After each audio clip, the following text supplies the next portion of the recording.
This is the May 12, 2025 regular meeting of the Clarkston Community Schools Board of Education. We will begin with our statutorily required public tax hearing with regard to tax rates for the upcoming year, And to make a presentation is our Executive Director of Business Services, Mary Beth Rogers.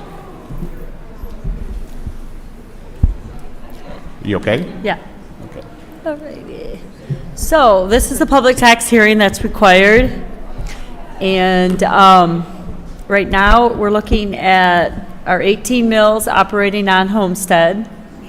We just renewed that. That renewal, though, won't start until the next levy, though, even though it was renewed. But we're still at 18 mills, so we're good. But it was renewed, but that one starts for the 26th. This is for 25. So we're still good there, and our debt mills are still at 7 mills. And then you can see our taxable value, and then it increased just under 6%. So we're still having large taxable increases every year. And then real quick, oh, there we go. Just like to show this slide. I've gotten the habit the last couple years of showing this slide just to show you a lot of the savings that we've been giving the community on all our 7 mills debt that they allow us to levy. We have completed 11 refunds since 2005, and these net savings have given us over $18.8 million, and another $11.6 million in interest cost avoidance, with a net savings of $30.5 million to the community on all of our debt and refundings that we've been doing over the years. And then we've also been earning additional investment interest now that the rates have gone up. We started investing our funds because we make our payment. We receive our money in the summer from the debt levy. We don't have to make the payment until May for our school bond loan fund payments. So I've been just investing all that tax money in a little higher yields, and that got us $351,000 in 23, just under $500,000 in 24, and I'm anticipating around $390,000 for this year, in additional interest to bring down our debt and costs to our community. So that is the end of my presentation. If anybody has any questions on our public tax hearing.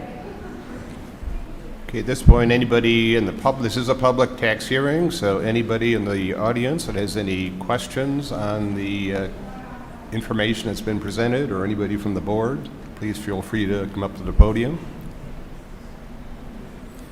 Going once, going twice.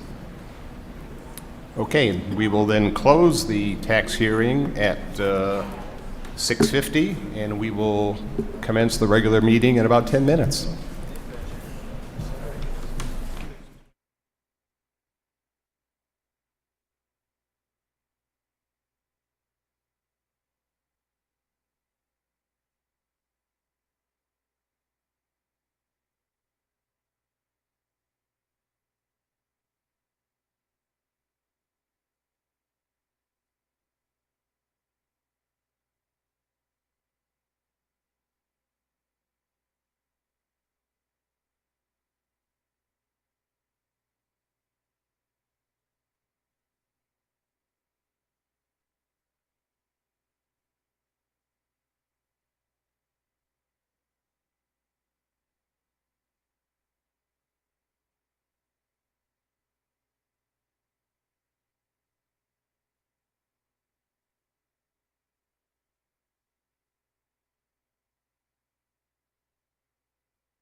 Good evening, everybody. It's 7 p.m. We'll call to order the regular portion of the regular May meeting of the Clarkston Community Schools Board of Education. If you could all please rise for the Pledge of Allegiance.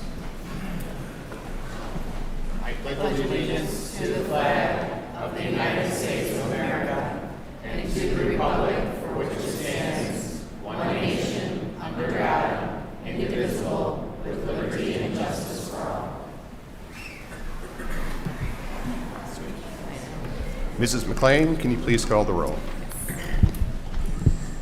Mr. Clark. Here. Mrs. Egan. Here. Mrs. McGinnis. Here. Mr. Heyer. Here. Mrs. Love. Here. Mrs. Crane. Here. Mr. Need. Here.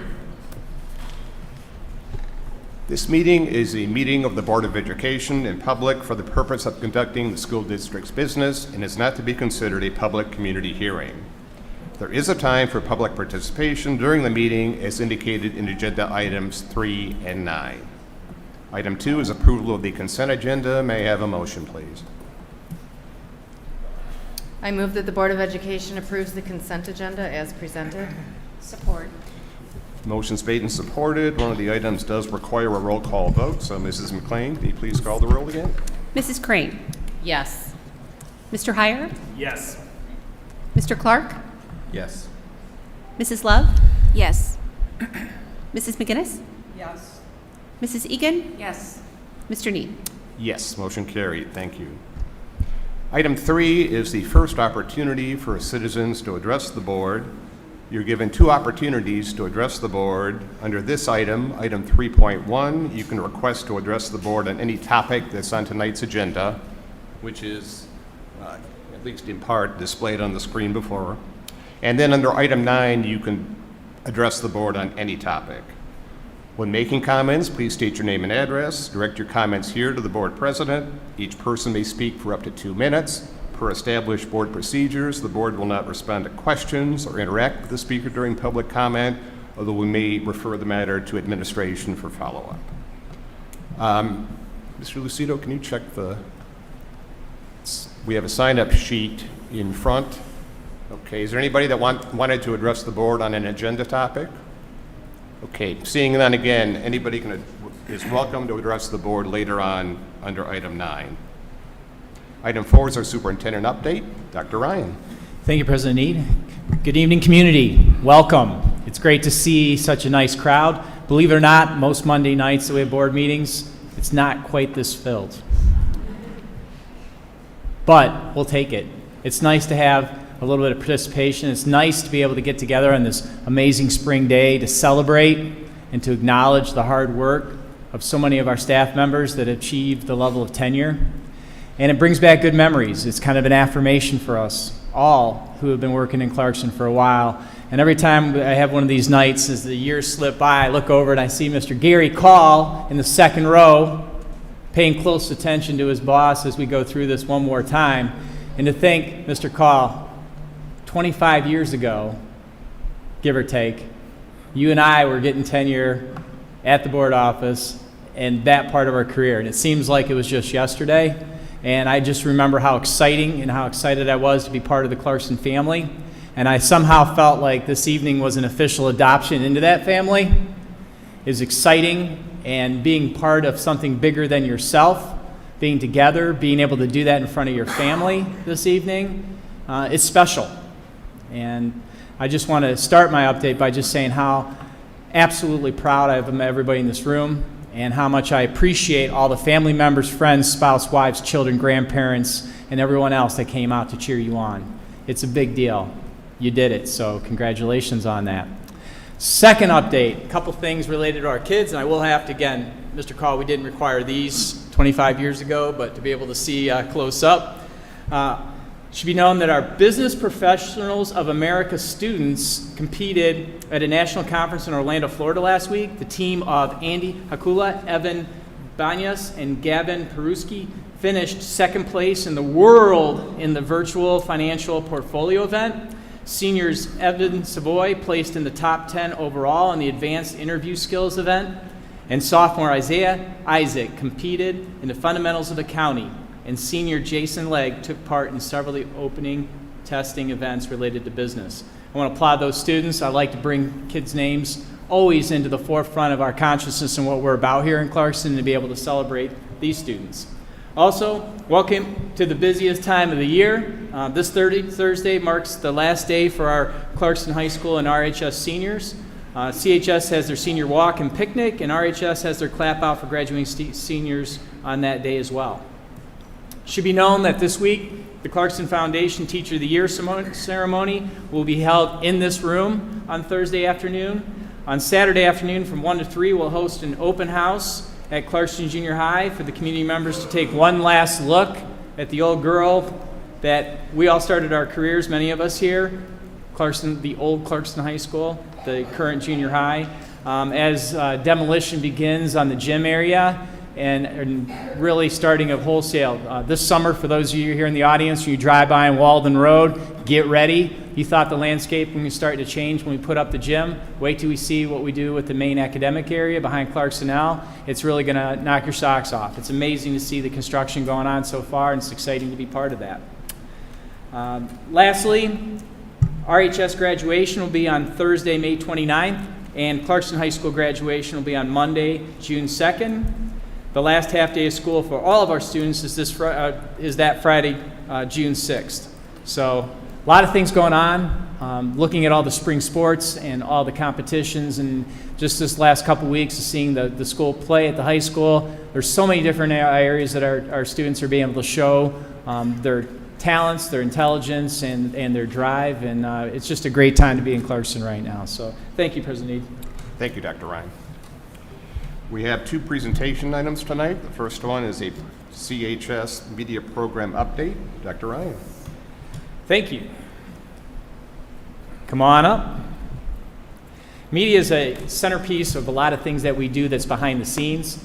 They're an integral part of not only what our students at the high school get to experience, but really an interface with the entire Clarkston community. And we have Matt Blow here to kind of give us an update and some of the highlights. Hi, everyone, members of the board, audience members. Former student at Clarkston High School. Indeed, Clarkston alumni. My name is Matt Blow. I'm the media production and theater arts teacher for both Clarkston High School and Renaissance High School.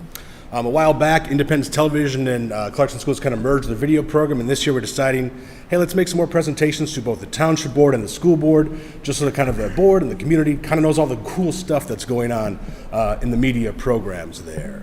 Heidi, if you could hit the next slide there. Oh, yep, I got my clicker. I got it. There we go.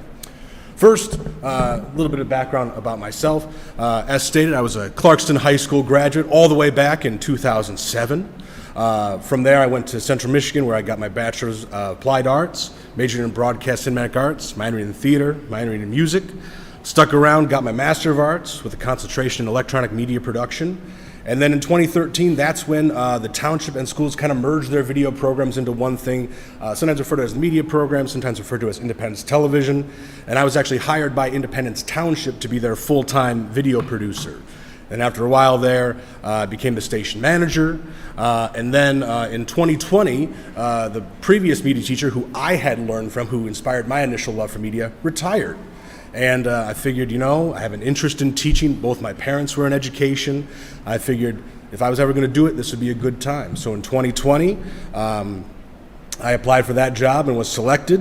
And I've been teaching in Clarkston High School and Renaissance since then. And in 2022, I got my CTE, Standard Teaching Certificate, CTE Radio and TV Broadcasting Tech.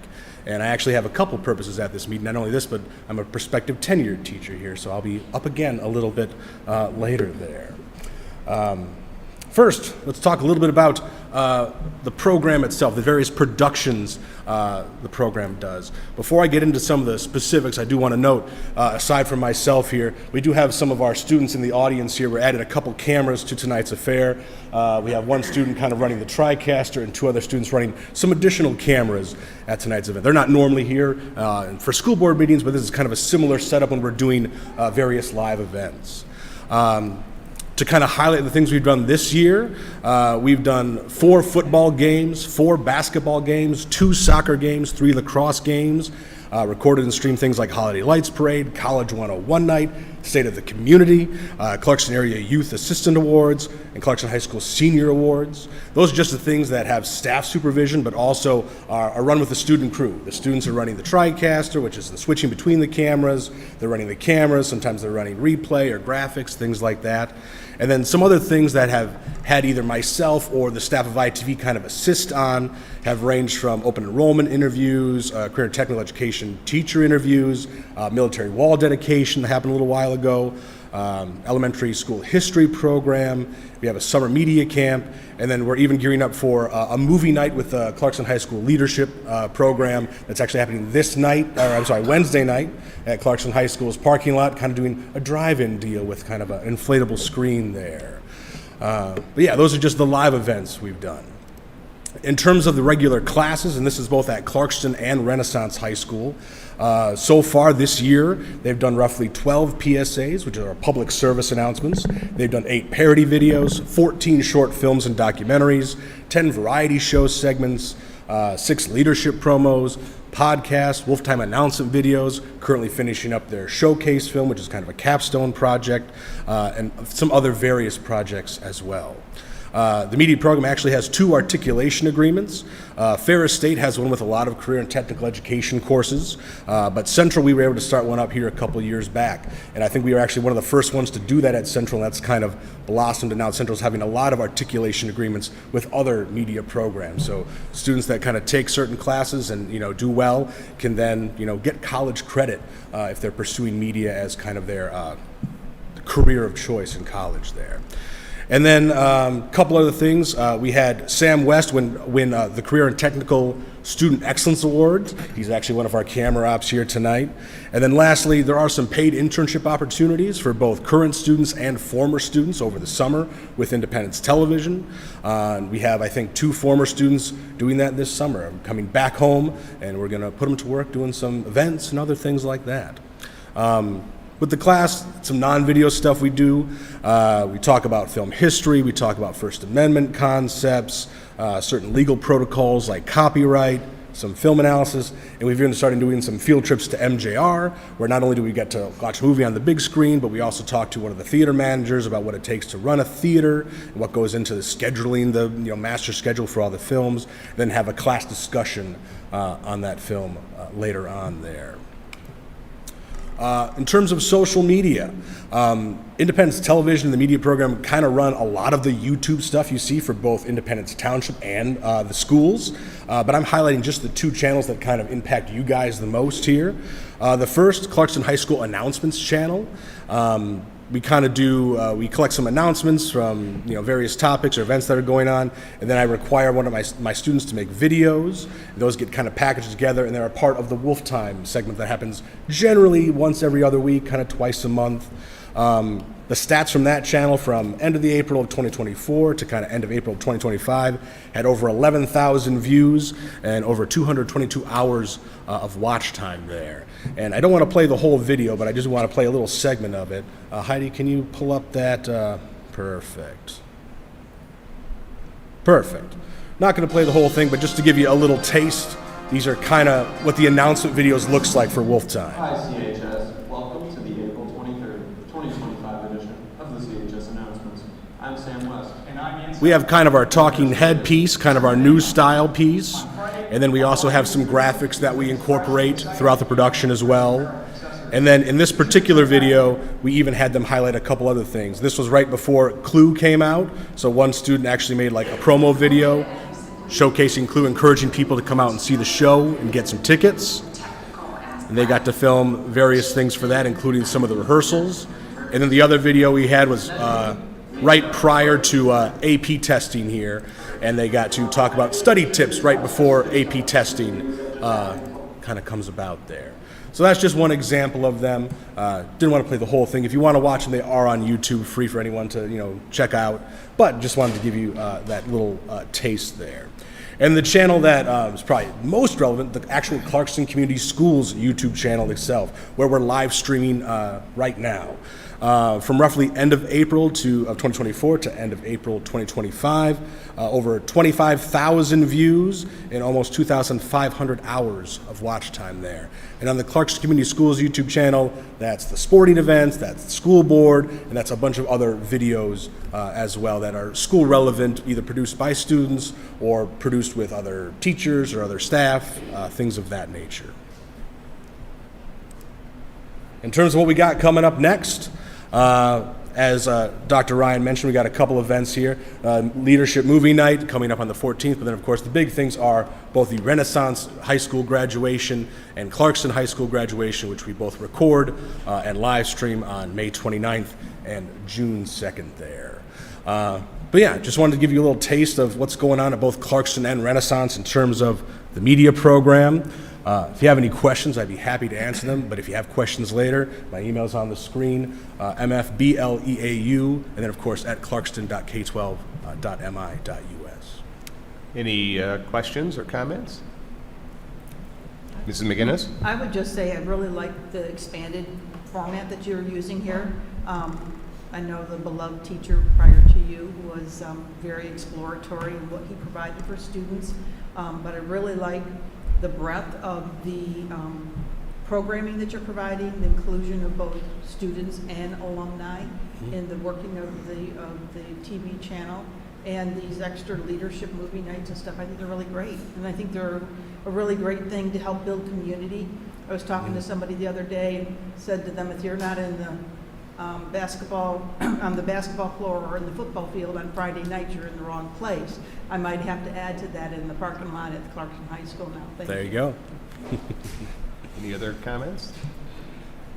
You know, I told you just before the meeting, my son participated in intercollegiate lacrosse, and I watched a lot of live streams as part of that when we couldn't make the faraway games. And I have to say, the quality of the production that I see from you guys equals or exceeds what I saw there. In fact, I was embarrassed sometimes when I watched some of those other productions, but it's something that you folks can be very, very proud of. Good job. Thank you, thank you.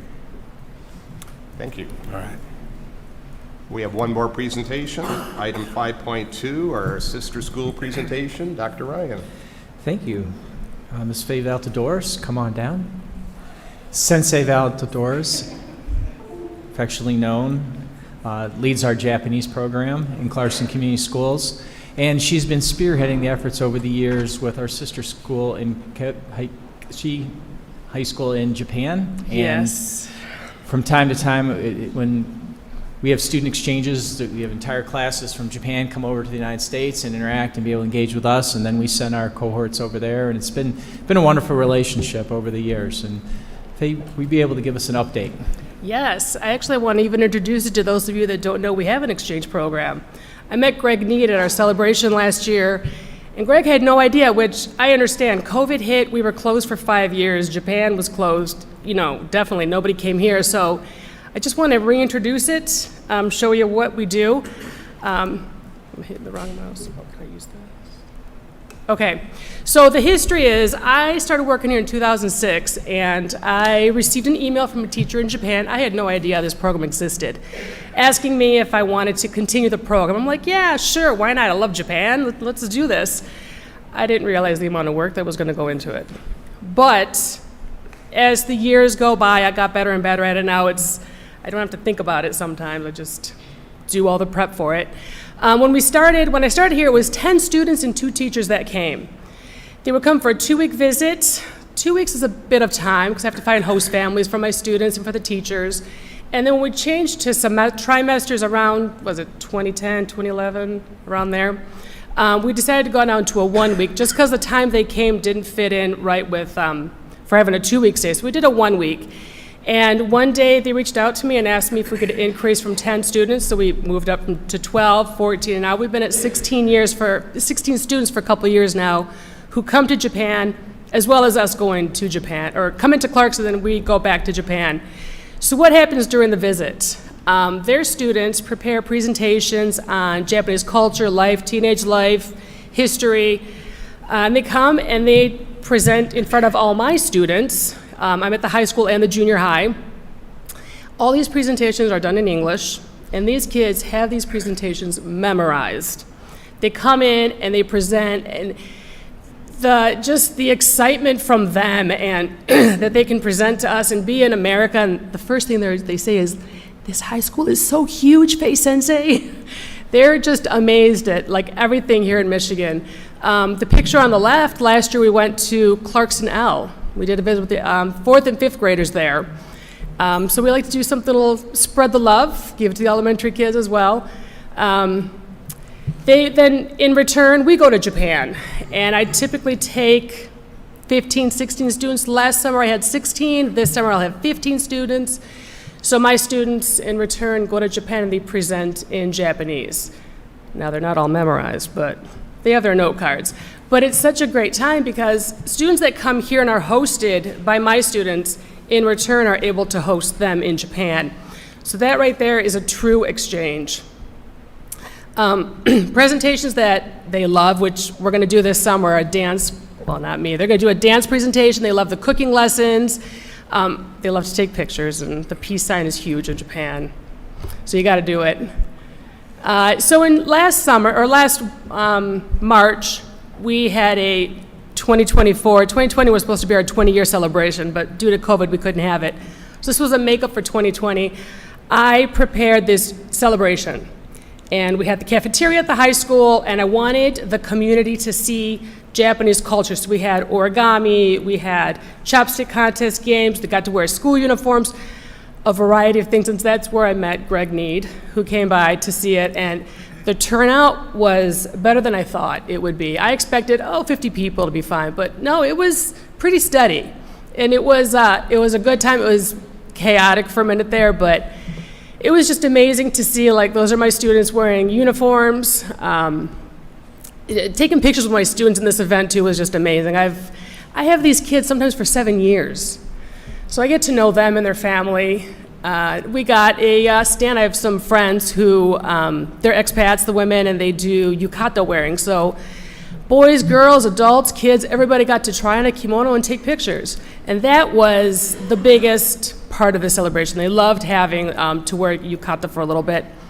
This year when they came, I wanted to do something different. So with the help of Chris Rogers, I started an ASL project, and we went to draw disaster relief at work, and we filled 90 buckets in about an hour and a half. I did this alongside Patty Hilliker from Renaissance High School and her students.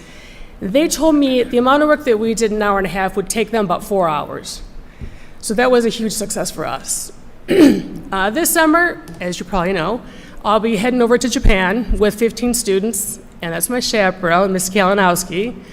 We're going to visit the typical places, Kyoto, Nara, Osaka, Hiroshima, and then the second week we'll go back to Chiba with our host school, and my students will be staying with host families, some of them with the students they hosted here in Michigan, and they will get to present at Chiba Higashi High School there. And I did bring a couple of my students to talk about, just quickly, just give you an overview of their experience going to Japan last summer. Who wants to go first? All right, Paul. Hello. My name is Paul. It was an honor and a privilege to be a part of this program.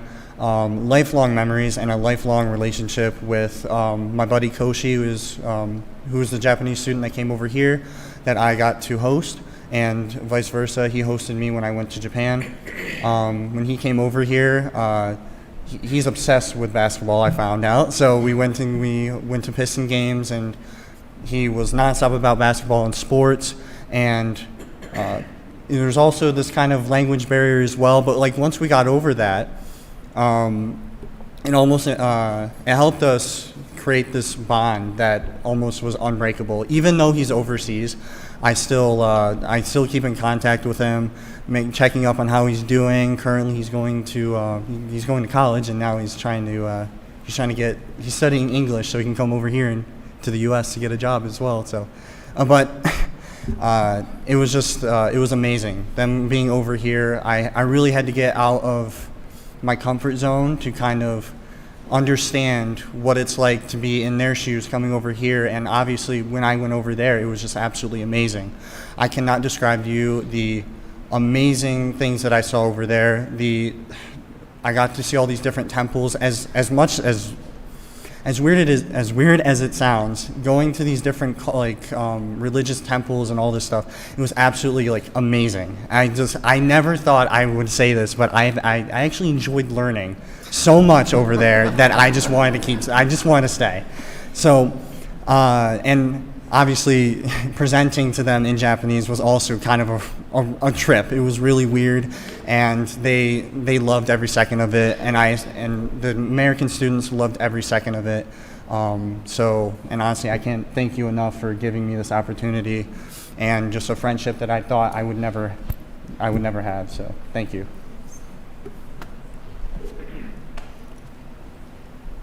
Hello, I'm Lucas. Thank you for your time today. I'm a former student of CHS and student of Sensei over here, and I was honored enough to be part of the exchange program.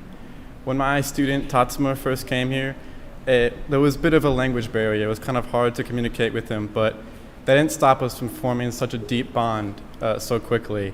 I got to spend a week with him, and we had so much fun. We bonded together. I got to show him how I lived my life and how I did my day-to-day stuff. I toured him around Detroit, showed him like how I lived my life, the essentials like Culver's.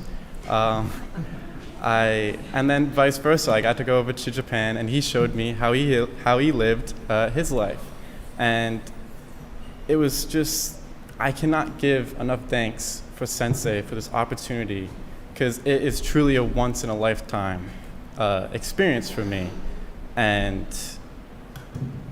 truly, thank you so much.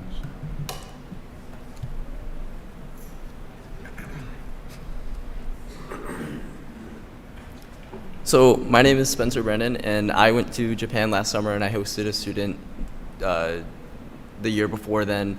And my sister, who was also a part of this program, hosted a student when she was in school. And I really have, when I went to Japan, I joined Japanese. I started the Japanese language class because I really liked the Japanese culture. And when I found out about this Japanese exchange program, I was like really kind of ecstatic about it almost. That's the word I would use, because I really wanted to go to Japan. And once I was actually there, it was a really cool experience, and it was really, really fun to actually go there and stay with their family for a week, actually experience a day-to-day life and talk to their parents. I was a part of their family for a little bit, and the person that hosted me was the same person I hosted the year before, so we had already known each other for a little bit, and it was really cool. He got to see how I lived, and I saw how he lived, and it was just not just an exchange of students, but also this exchange of cultures.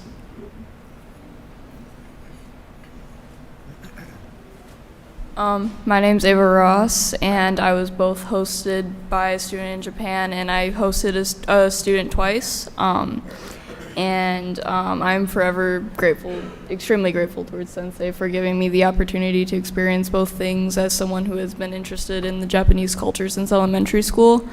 Over time, my passion for learning about the culture kind of faded as I got more involved with other classes, but getting to actually experience living with someone from Japan for a little bit was very extremely, I don't know what word I would use to describe it, but it was one of the best experiences of my life. I got to exchange it wasn't just she came here to be in America and learn about America. It was we exchanged stuff, and we got to really communicate, and even if there was a language barrier, we worked through it, and we both learned the other's language and movies and just pop culture, and it was really interesting, and it really brought back my love for Japan and learning Japanese back to me, so I forever appreciate that, Sensei. Sorry, I didn't know they were going to talk so long. I invite you all to come visit next year when they come in March. Please stop in the high school. I'm there 1st through 3rd, and I'm at the junior high 5th and 6th hour. Pop in anytime you can just to see what they do. It's a great experience. And I can go through this fast. The importance of this program is learning a language that is so important in Michigan. Traveling to Japan is a great opportunity to use language you've been learning. Students make lifelong friends from their Japanese guests or hosts. Traveling opens your eyes to new cultures and languages. And if anyone's ever interested in hosting a teacher, I'm always looking for someone to host the teachers. Very hard to find hosts for the teachers, but on that note, arigato gozaimashita. Do you have any questions? Any questions or comments from board members? I think it's just tremendous that we have these opportunities for our kids. It is a life-changing experience. And I did very much enjoy the reception, the Thank you. 20-year or whatever It was reception great. I went to. It really was. I still can't use chopsticks, but, you know, I'm getting there. You'll get and there. I appreciate that. Thank you. Again, and thanks to all of you for coming and sharing your thoughts as well. That was excellent. Thanks. Thank you. Nice job.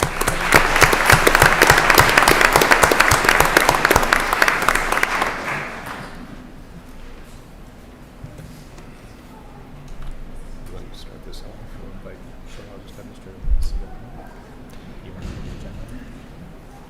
Item 6.1 is the purpose. Many of you are in the audience tonight, our tenure approval, and we will begin with Mr. Lucido. Good evening. My name is John Lucido. I'm the Assistant Superintendent of Administrative Services, and I have the honor tonight to announce our 2024-2025 tenure recipients. As I call your name, I'm going to ask that you start a line right in front of Mrs. McLean's desk there, and we'll prepare to take the oath in front of the board. Kyle Alberry, Stephanie Banks, Caitlin Barr, Brandy Bates, Matthew Blow, Alexandra Bolt, Chelsea Bordon, Emily Bacido, Kelly Catoto, John Seo, Ashley Chamberlain, Gabrielle Chin, Grace Cook, Emily Dahl, Maria Deachin, Tamara Dighton, Andrea Duhane, Zachary Evans, James Feld, Tyler Foltz, Jacqueline Fredrickson, Matthew Goebel, Adam Goring,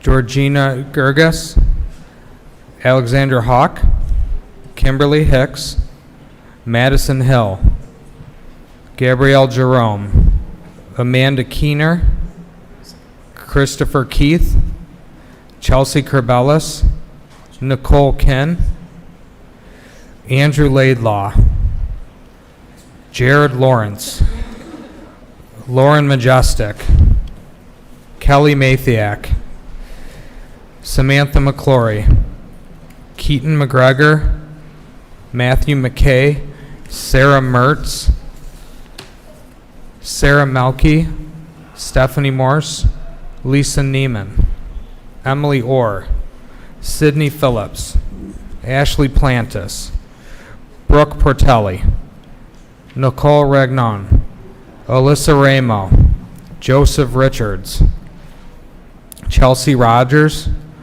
Lauren Rose, Bailey Russell, Abigail Saber, Emily Seaman, Edward Schaefer, Rachel Seekin, Lisa Spatola, Angela Thompson, Abigail Timko, Megan Tursky, Alita Valdez Garcia, Joshua Vanneman, Kristen Warner, Annabelle Wenrich, Sheila Witowski, and Cassidy Ziegelbar.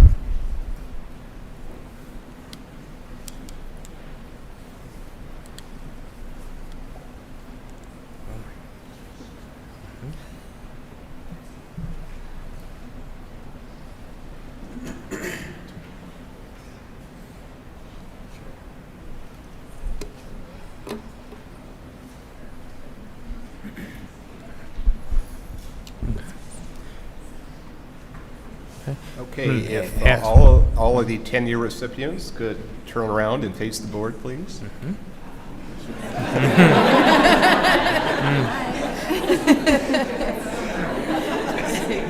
It looked better when we drew it out. And to begin, may I have a motion, please? Maybe Greg I comes move out that the here. Board of Education approves the granting of tenure to the teachers as presented. Support. Okay, motion made and supported. I have a few comments, and then you're going to take your teacher oath, following which the board will vote on the motion, hopefully to approve. That's just jokes.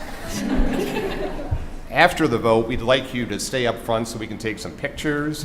After that, we'll take a short recess. You and your family and friends are more than welcome to stay for the rest of the meeting, but we can certainly understand it if you would prefer to leave.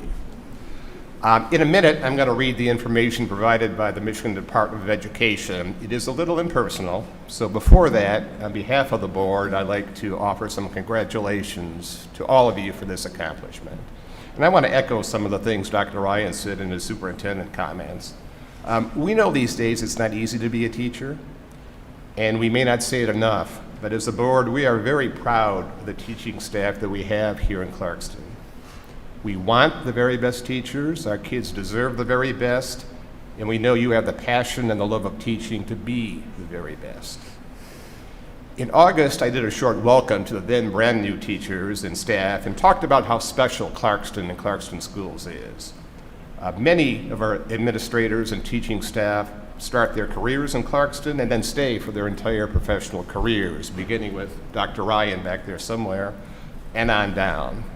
You all took that first step 5 years ago or thereabouts when you had your orientation, and you're standing here today is another step on a journey that we hope will be a permanent commitment to Clarkston and Clarkston Community Schools.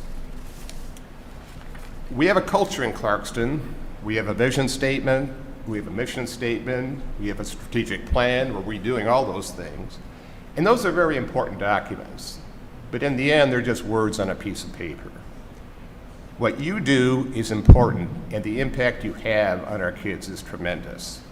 So when you go to work tomorrow as a tenured teacher, know that we are proud of you, we're grateful to have you, and we will do our best as a board to give you the tools you need to succeed. So thank you. And now to the oath. Our society has charged public education with trust and responsibility that requires of professional educators the highest ideals and quality service. The Michigan State Board of Education has adopted the following code of ethics to articulate the ethical standards to which professional educators are expected to adhere in their job performance. And there are 5 of them. Number 1, service towards common good. The professional educator's primary goal is to support the growth and development of all learners for the purpose of creating and sustaining an informed citizenry in a democratic society. Number 2, mutual respect. Professional educators respect the inherent dignity and worth of each individual. Number 3, equity. Professional educators advocate the practice of equity. The professional educator advocates for equal access to educational opportunities for each individual student. Number 4, diversity. Professional educators promote cross-cultural awareness by honoring and valuing individual differences and supporting the strengths of all individuals to ensure that instruction reflects the realities and diversity of the world. Number 5, truth and honesty. Professional educators uphold personal and professional integrity and behave in a trustworthy manner. They adhere to acceptable social practices, current state law, state and national student assessment guidelines, and exercise sound professional judgment. And I am now asking our teachers to reaffirm their commitment to the oath of office of teacher. Please raise your right hand and repeat after me. I do solemnly affirm that I will support the Constitution of the United States of America and the Constitution of the State of Michigan, and that I will faithfully discharge the duties of the office of teacher according to the best of my ability. Let me be the first to congratulate you.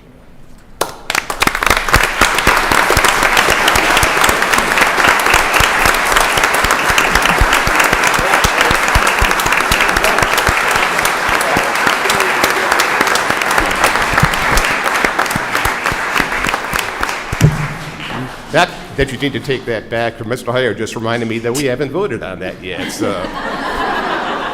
All those in favor of the motion to grant tenure, please signify by saying aye. Aye. Any opposed? Motion carried. Again, congratulations.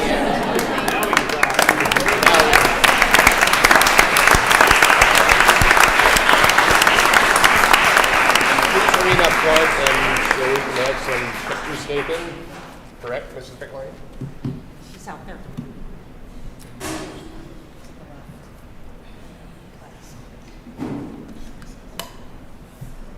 We can go out.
And again, at this time, we'll take a short recess. Please feel free to stay if you'd like, but we certainly understand if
Is mostly empty, but we will continue with the agenda. Item 6.2, I'm sorry, approval of personnel changes. May I have a motion, please? I move the Board of Education approves personnel changes as listed on the attached sheets as presented. Support. Motion's made and supported. Any comments or questions? Seeing none, all those in favor, please signify by saying aye. Aye. Any opposed? Motion carried. Thank you. Item 6.3 is the approval of several curriculum adoptions. May I have a motion? We're going to do these in one combined motion, even though these are 7 different items on the agenda. So may I have a motion, please? I move that the Board of Education approves the curriculum and resource proposals for ULS, Anatomy and Physiology, Spanish 5, Spanish 4, French 5, French 4, and French 3, for a total amount of $41,475.46 as presented. Support. Motion's made and supported. All of these items have passed through our Teaching and Learning Council, of which Mrs. Crane and Mrs. Love serve. Are there any comments or questions? Mrs. McGinnis. President Need, I just have a quick question as to whether or not, are these all existing classes and they're just curriculum updates, or are there anything that's new here? Mrs. Mahoney, perhaps you could field that. Yes, these are all current courses. Yep, the unique learning system is to support our special education students, so we're excited about that. Any other comments or questions? Seeing none, all those in favor of the motion, please signify by saying aye. Aye. Any opposed? Motion carried. Thank you. Item 6.4 is the approval of our food services contract with Chartwells. May I have a motion, please? I motion that the Board of Education approves the food service management contract with Chartwells for the 2025-26 school year as presented. Support. Motion's made and supported. Any comments or questions? I guess for the public, I would indicate this will be our 7th year of Chartwells. We have had, in my view, an excellent partnership with them. The quality of food service has been superb through that tenure, and it no longer is a money-losing proposition, which is also a good thing for us. And we have heard nothing but good things. So, we're here tonight. So, any comments or questions? Seeing none, all those in favor of the motion, please signify by saying aye. Aye. Any opposed? Motion carried. Thanks again. Item 6.5 is the approval of the 2025 tax rate request. May I have a motion, please? I motion that the Board of Education approves the 2025 tax rate request as presented. Support. Motion's made and supported. We had the public hearing prior to the regular part of the board meeting. Mrs. Rogers is here if anybody has any questions or comments. Seeing none, all those in favor of the motion, please signify by saying aye. Aye. Any opposed? Motion carried. Thank you. Item 6.7 is approval of the Elkin County School Board Association bylaws and resolutions. May I have a motion, please? We skipped one, I'm sorry. I move that the Board of Education votes to approve the recommended OCSBA resolutions and bylaw amendments as presented. I do think we skipped one. Do I hear a support? Support. I realize I skipped an item. We'll get back to that in a moment. Mrs. Crane is on the Board of Directors of OCSBA, and she can give just a quick summary of what we're being asked to approve. Yes, I am also the chair of the Resolutions and Bylaws Committee, so a lot of these amendments came with me, at least the first 4, which were all grammatical, were ones that I kind of pushed through. So in the bylaws, the first 4 were all grammatical. The only substantial changes in the bylaws included removing outdated forms of communication, such as fax and mailings. OCSBA does all of its communications via email. We also added reference to the newly adopted board operating procedures and things like that. The biggest substantial change I saw was adding a section that allows the board of directors to correct any future grammar and spelling errors by a vote from the board of directors and not going out to the greater membership. For the resolutions, a lot of the resolution amendments were cleaning up language and formatting adding language to include resources for cybersecurity. We also added CASBA to the list of associations with which we are aligned, as the Michigan Association of School Boards belongs to both the National School Board Association and CASBA, which is the Consortium of State School Boards Associations. Thank you, Mrs. Crane. Any comments or questions?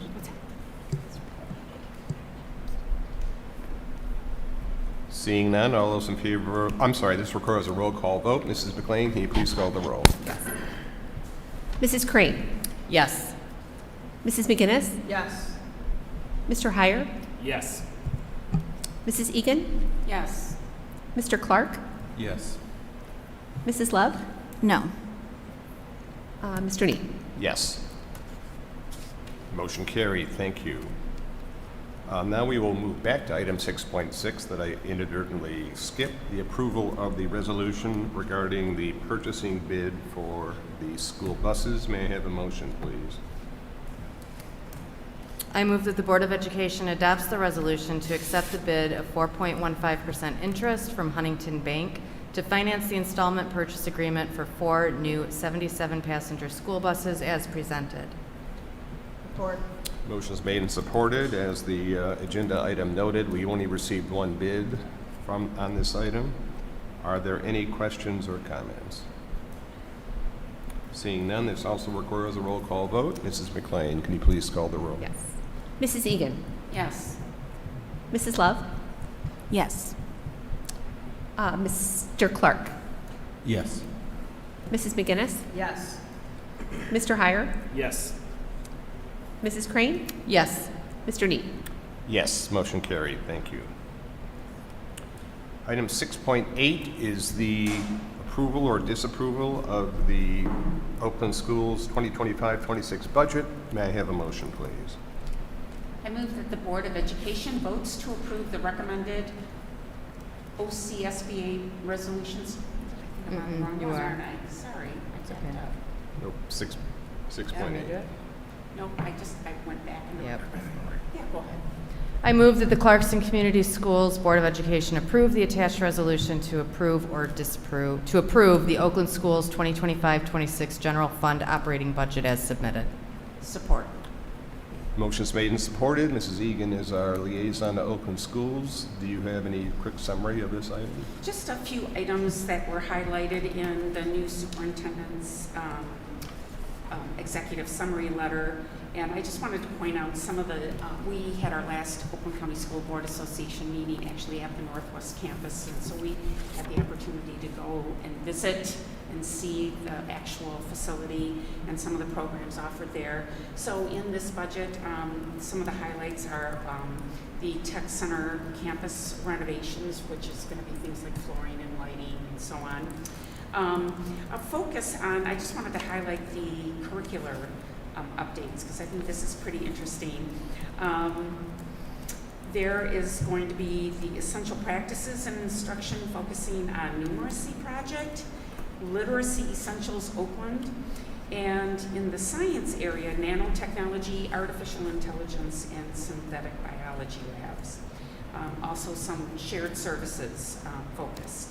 So I don't know if there's anything else that anyone wants to know about, but we actually do have a copy of the original budget. This is a 5-year budget, so there's one new year added every year. And again, the school code requires us to consider this, but our action is practically of no effect. That said, are there any comments or questions on the motion? This also requires a roll call vote. The motion on the floor is for a resolution approving the budget. Mrs. McLean, can you please call the roll? Yes. Mrs. Egan? Yes. Mr. Heyer? Yes. Mrs. Crane? Yes. Mrs. Love? No. Mr. Clark? Yes. Mrs. McGinnis? Yes. Mr. Nee? Yes. Motion carried. Thank you. Item 6.9 is the approval of the new student representation policy. May I have a motion, please?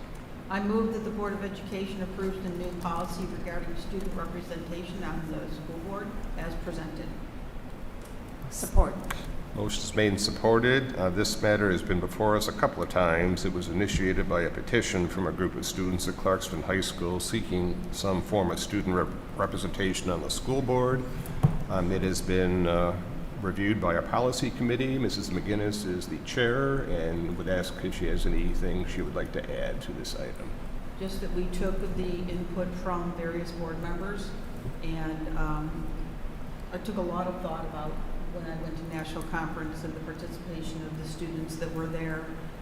Their participation is very robust. In the state of Massachusetts is required by their school code. So of course we have a long way to go in Michigan before we have something like they have, but I think this is a great starting point for us to start incorporation of student representation on the board, and I appreciate everybody's input. Any questions or comments for Mrs. McGinnis or otherwise? Mr. Heyer? The only thing I thought we should spell out a little more clearly is I think the intent with the rotation is that we have 2-year terms. And it doesn't say that in here. I think it was our intention that we would put those into the operating procedures. Because we go lengths to spell out the junior would be appointed every year to maintain 2 representatives, and it sort of alludes to the fact that it would be a 2-year term, but it doesn't actually say that. Do you want to offer a friendly amendment to add a statement there?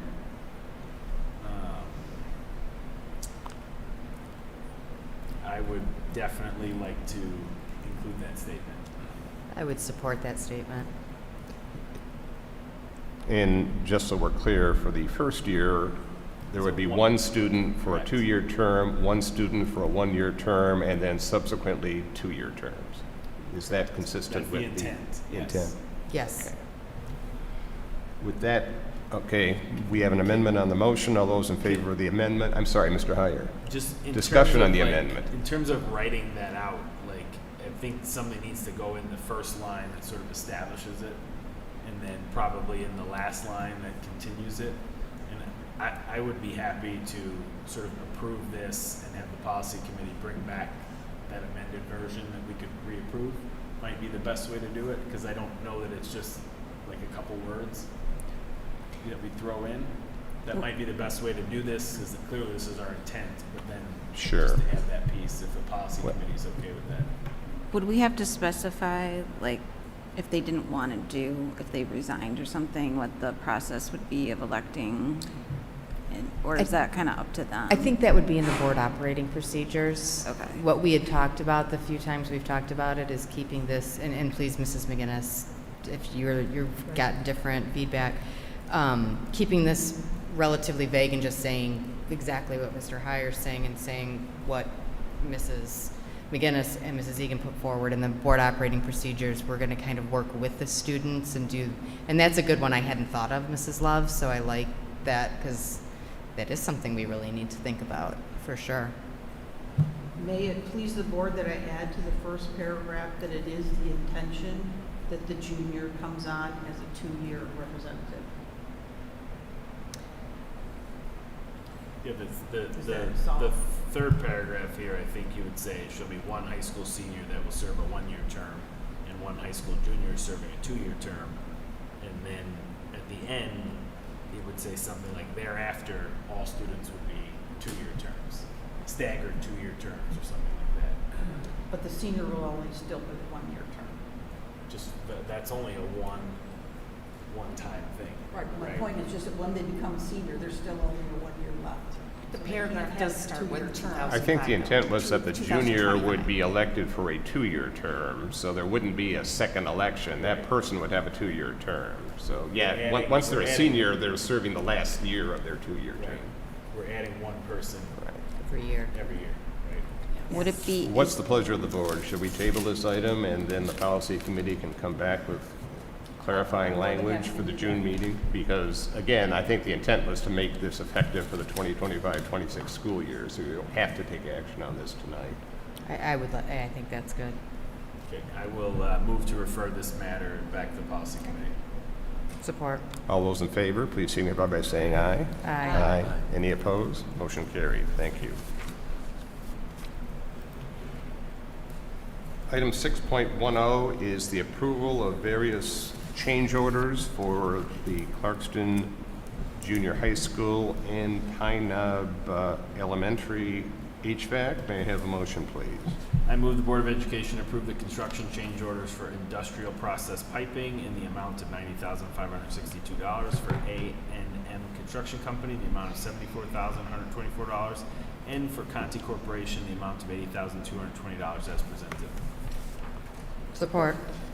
Motion's made and supported. Mr. Goodman's in the audience in case anybody has any questions or comments. Seeing none, all those in favor of the motion, please signify by saying aye. Aye. Any opposed? Motion carried. Thank you. We have two report items. Item 7.1 is our monthly finance report. And again, Mrs. Rogers.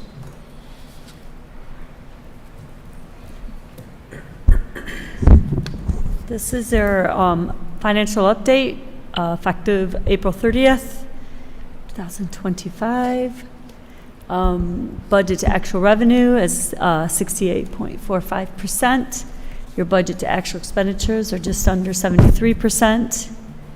And you'll see it did start to decline a little, your fund equity, effective April 30th. At 22.7 is where we ended with the fund equity. So do we have any questions about anything that was given to you? Any questions or comments for Mrs. Rogers on the monthly finance report? Okay, thank you. Report item 7.2, we had a couple of board members attend the MASB Spring Institute Conference, and Mrs. Crane is going to give us a brief report on what she learned. Did. Yes, I did the Spring Institute at Mackinac Island. I went with Mr. Heyer, who was attending on behalf of MASB.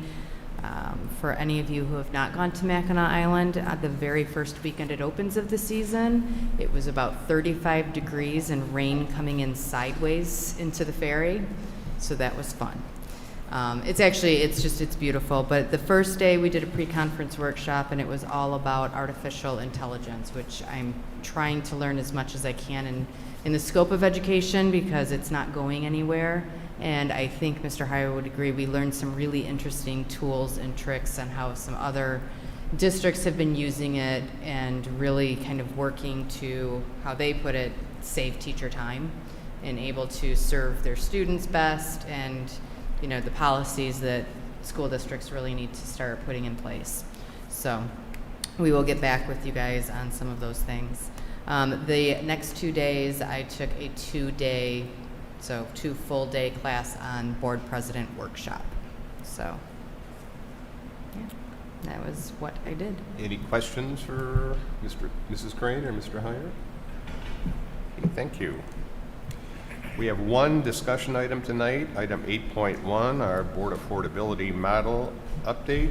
Dr. Ryan, you want to lead this on? Absolutely. I'd be more than happy to lead the conversation here. First, I'd thank Ms. Rogers for helping me kind of keep up to date. I know I constantly march down to her office with either new information come from the outside world that we have to constantly matriculate into our database for continued forecasting and planning as we move forward. To that end, I know I updated you all in the week in review, but I thought it was important publicly to make sure that we had a quick review and a gut check with our board affordability model.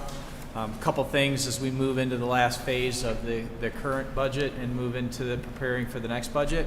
One is that I feel like this is getting tighter and tighter as a representation of what we're going to see for the 26 fiscal year. That being said, what has changed since our last presentation discussion? Couple things. One of them related to a accounting piece that has to do with a number of years ago, the federal government changed some of the regulations and rulings on how we do FICA and how we collect from employees and what our responsibilities as a school district. That was over $500,000 that we've been holding on to in preparation whenever, if they're listening tonight, the IRS would come looking for potentially other piece of it. As that's panned out, we've been advised by all accounting professionals and legal advice that it's time to add that to our rolls, into our fund balance as we push forward. Additionally, although you saw a large crop of newly minted tenured teachers this evening. You should also know that we have a very large batch of teachers retiring this year.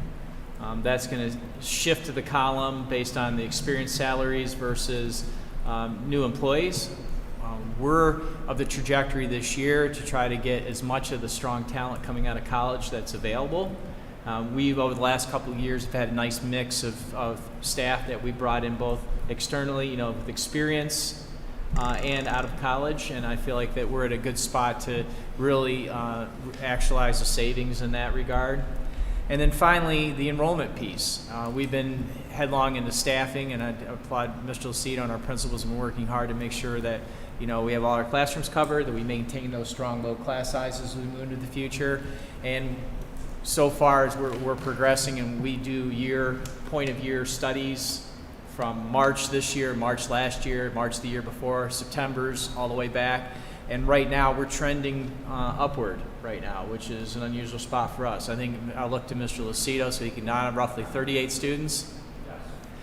That, in addition to the open enrollment piece that we put in, could easily be a shift of another $1 million. My bottom line, what I kind of put in, we can review some of my rationale, and I just lost it off my computer. It's blank, but that you see that it's roughly 1.3 million is. Thank you. 1.3 million represents about roughly 1% of our fund balance right now. We're under that even on our sheet as we go into the final budget amendment piece, and it wouldn't be out of the question underspending that we might even be in a more positive light as we finish the year. That being said, looking at the posture of our current class sizes and programming, I think we're in a position to actualize the savings that we were originally looking in intent for roughly $1 million reduction for next year in other ways. And I wanted to at least get feedback from the board, your administration. Our posture right now, we don't see the immediate reason to start making reductions as it is right now based on the current financial information that we have. Not saying we wouldn't, but saying the equivalency of how we're realizing it is just different. But I wanted to be very transparent out to our community and to our board to weigh in. And I don't want to be positioned over the next 3 or 4 years of going from 22%, which is, again, just under $30 million fund balance, to increasing it to 30, 35, 37 or higher, because the trending, and I know for some of our long-term riders, I look at pretty much the entire board minus Mr.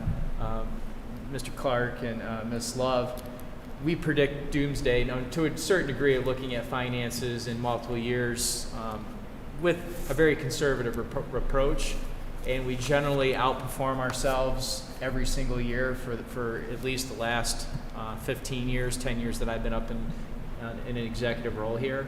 And I think we're in a good position right now to kind of move forward into the next fiscal year, holding pat with what we have.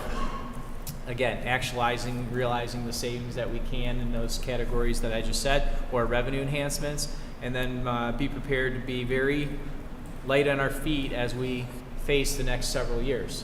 I mean, knowing that some of the federal entitlements might radically change. We have other things that are related to inflationary pressures and whether it be tariffs or other things that could cause fluctuations of increases to the school district that we're going to have to react to.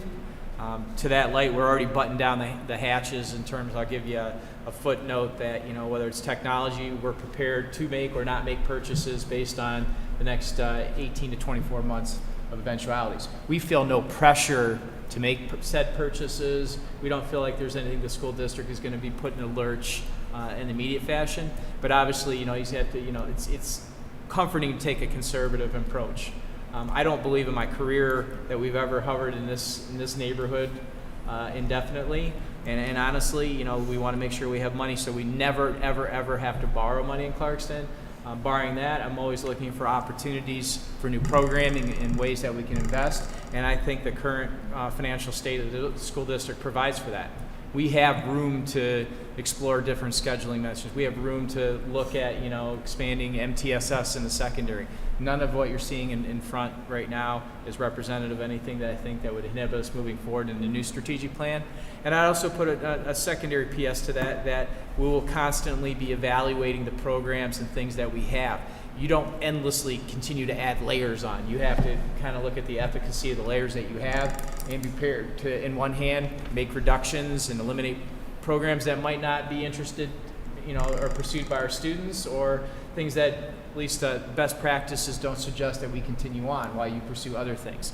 I plan to move that hand in hand. I just wanted to do a gut check with my financial right hand here at the podium to take any specific questions you have to make sure that we're all on the same page. That's my story. Thank you, Dr. Ryan. Anything to add, Mrs. Rogers? Yeah, I have a few things that I wanted to go over. There was a couple other changes that Sean didn't mention. We also did lower the student shared service FTE. We did lower that from the last time we brought this to you in March. We had a full 10% growth. We don't feel we're going to experience that next year. So we did lower that FTE. If you compare what I gave you in March, you'll see that in the assumptions that is now down to 2173 FTE for shared service, and it was like over 2,300 when we brought you the March one. So that's a change. And another change, there was a few more one-time fundings I had to take away. And then the PA-18 allocation came in from the ISD millage, and their initial allocation was down $421,000 from this year. So I did have to lower that also for next year. But sometimes their allocation goes up later on in the year, but for now, that's what they're telling us. And I'm trying to think of any other changes.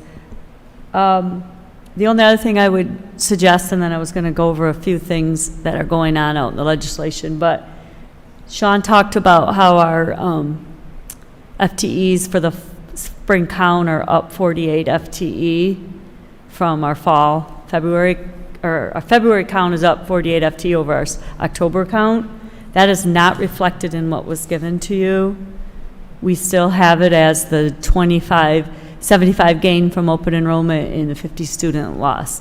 So that is something we can change if that's something you desire to have, if anybody has a desire to change that to make the future look a little better, or we can keep it conservative and keep the 50 student loss.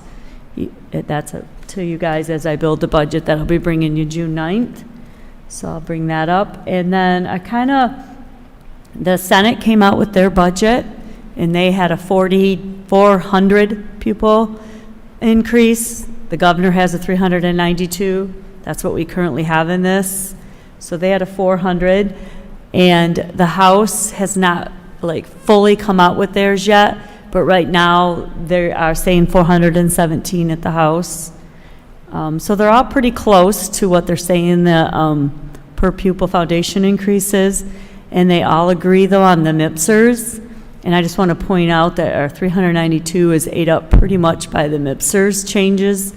They are, even though we were supposed to get a 5.75 reduction, we did get that, but then they increased the healthcare subsidy part of the pension by 4.3%. So in the end, we really only got a 1.45% reduction instead of the 5.75. But they took away the 5.75 one-time funding, which is $3.6 million to us. And so this is about, you'll see where I show our MIPSers is down about, it's probably going to be down around $2 million, our MIPSers, next year if that goes through. And so far, all three seem to agree on that. There probably will not be a budget most likely in time for our June 9th. We're looking at more of an August, September, I feel like, from what I'm hearing. And is there anything else? And the revenue consensus is Friday. So maybe we'll know a little more then. Thank you, Mrs. Rogers. Questions or comments from board members? Mrs. Love? Yes, what is the shared service increase now? It was 10%, you're saying, but now it's less than that? Yeah, you can see it in your spreadsheet that was shared with you. It should say 2173 FTE. Right. I'm wondering what percent. And that was, when it was given to you in March, it was 10% of the 2144. If I remember right, it was like 23, I want to say 68 maybe, if I'm trying to remember right, what we gave you in March. It went down. Do you know what percentages it is? So it was 10% increase. Do you know what increase? Is it 9% now? Is it 8% now? Well, it's the 2140, it's actually pretty much almost flat. It's just up 30 students. It's 21, it was 2144 this year. We're looking at 2173 this year. It's going to be pretty flat. But related to that, it also needs to know, as Mr. Lucido would tell you, that we were above the 10% capture last year that we couldn't count them. They were kind of in the bank for this year. So next year we'll actually be able to count students that will still be an additional growth piece. You want to talk about the magnitude of that, Mr. Lucido? In brief, or just roughly? We're allowed the 10% growth, but we've been allowing private schools to grow more, and then we're not able to count them. So even though we don't have a growth showing on our 10%, our revenue should be getting better because of that. Does that make sense? So if with shared service, if we're able to grow 10%, but it's a school that wants to add more classes, historically we've always let them grow. So we might have grown 14, 15, I'm making these numbers up, but I can get you detailed stuff tomorrow if you would like. But so we might grow by 15% knowing we can't count 5% of that. And then the following year it's automatic revenue without an increase in expense because we were already carrying the expense without the revenue.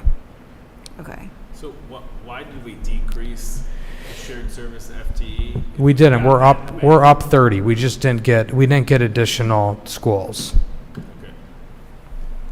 Okay. And there's some little schools that we backed off of. Then we did lose some FTEs for them, but it's just operationally it made sense. So. And in your scenario that you just said, that 15% becomes our new baseline for 10% growth next year. Correct. That's a great point, Mrs. McGinnis, because by doing that, our 10% is based on even what we couldn't count. So we have a lot of growth opportunity now. We're being a little more selective now too, with all the experience we have with the schools that we take and the schools that we keep. So we will have an increase in revenue just by being able to take advantage of what we couldn't count this year. And then this model shows 10% for 2026-27 and the following year. Mm-hmm. If you do the calculations, it is a 10% growth in those 2 years. Yeah. And I'm pretty confident that we'll be able to get there. We've had a lot of transition in the last year. Any other comments? I wanted to add to that Sure. if you want. I can send you the numbers from what I brought you in March, what the revenue is, how it went down, and where the expenses were, and what the actual net effect is of dropping the shared service. I can send that number to Sean tomorrow. I'll put it in this week's weekend review. That'd be great. Thank you. Any other comments? Okay, hearing none. Thank you, Mrs. Rogers. Thank you, Dr. Ryan. Appreciate that. Item 9 is for those of you who are still here, the second opportunity for citizens to address the board on any topic. Is there anyone who would like to address the board? Thank you. Several information items. Our next Board of Education meeting is next Monday, May 19th at 6 p.m. It will be a workshop regarding elementary student opportunities and advanced programming. Our final regular meeting for the school year will then be Monday, June 9th at 7 p.m. Item 10.2, as Dr. Ryan indicated, the Clarkston High School and Renaissance High School Senior Walk Clap-Out will be this Thursday, 10:30 at Clarkston High School, 11:15 at Renaissance. The Clarkston Foundation Teacher of the Year reception is Thursday, May 15th, 4:30 p.m. here in the boardroom.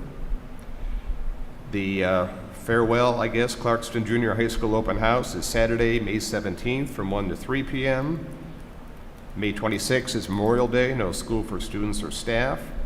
The Renaissance High School graduation ceremony, dinner and ceremony, then is Thursday, May 29th. The dinner is at 5 p.m. In the past, it's been a picnic dinner. And then the graduation ceremony itself at the high school at 7 p.m. The Clarkston High School graduation then is Monday, June 2nd, 6 p.m. at Pine Knob. And finally, the last half day of school for all students is Friday, June 6th. Item 11 is adjournment. May I have a motion, please? I move to adjourn. Motion's made and supported. All those in favor, please say aye. Aye. Those opposed, motion carried. Thank you, everybody. A lot of stuff on the agenda, but it was a good meeting.